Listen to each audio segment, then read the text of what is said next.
নামাজ না পড়ে এটা তার ফিস্ক, কিন্তু ফুকাহায়ে কেরামের সম্মিলিত মতামতে তাকে কেউ কাফের ফতোয়া দিতে পারবে না। এইটা বলার উদ্দেশ্য প্রিয় ভাইরা, যদি কুফরিও কেউ করে কিন্তু সে যদি দাওয়াত দেয়, নবী করিম সাল্লাল্লাহু আলাইহি ওয়াসাল্লাম দ্বারা প্রমাণিত আছে তার বাড়িতেও নবী আহার গ্রহণ করেছেন, ইহুদির বাড়িতেও খেয়েছেন, তাহলে আপনার ভাই দু এক ওয়াক্ত কম নামাজ পড়ে, নিয়মিত পড়ে না, নামাজ অস্বীকার করে না, জুমা পড়ে, ঈদ পড়ে, আবার বললে কথা শুনে, আবার বললে এরকম বলে না নামাজ পড়ে কি হবে, এরকম তবিয়তের না, কিন্তু নামাজে গাফলতি আছে, সে আপনার ভাই।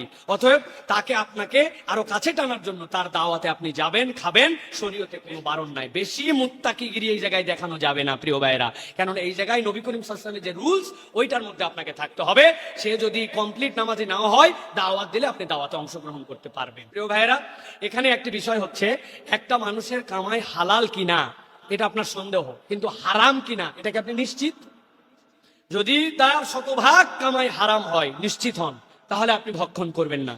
কিন্তু তার এরকম কিছু কামাই আপনি জানেন যে হারাম, আবার এমন কিছু কামাই আছে তার হালাল, তারপরেও সে যদি দাওয়াত দেয়, আপনাকে হুসনে জন নিয়ে সেখানে আপনি খেতে পারবেন, কেননা তার সমুদয় কামাই হারাম নয়। আর সেখানে আপনার বন্ধু আপনাকে খাওয়ায়, তারটা হালাল না হারাম আপনি সোর্সই জানেন না, তাহলে আপনার কেমন করে সেখানে আপনি অ্যাভয়েড করবেন? প্রিয় ভাইয়েরা, সুতরাং আপনি তাকওয়ার পথে থাকবেন, আপনি তাকওয়াকে অবলম্বন হিসাবে মানবেন, কিন্তু সন্দেহের বশবর্তী হয়ে কেউ আপনাকে হারাম খাওয়াচ্ছে এইটা নেবেন না, এটা কখনো চিন্তার মধ্যে নেবেন না।